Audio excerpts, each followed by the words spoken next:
Alright, well, just before I put a different muffler on, here's a video of a 94 Dodge Ram 5.2 liter. It's got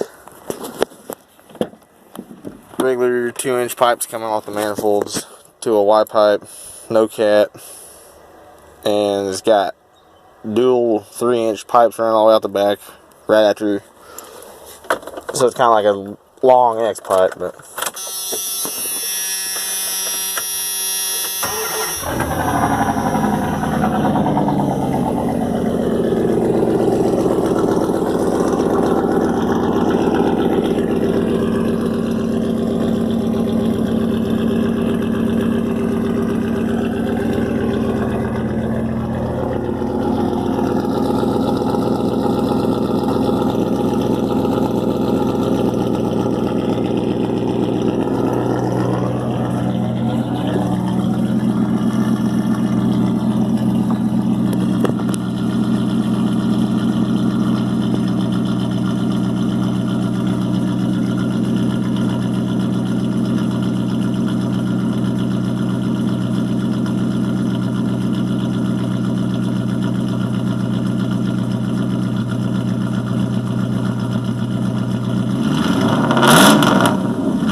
hey, that's what that sounded like.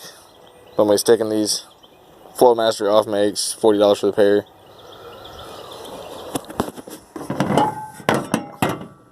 Just single chamber, so this setup's pretty loud, so if you like that, then that's probably what you'd want to get. But be back with the next video of the mufflers on.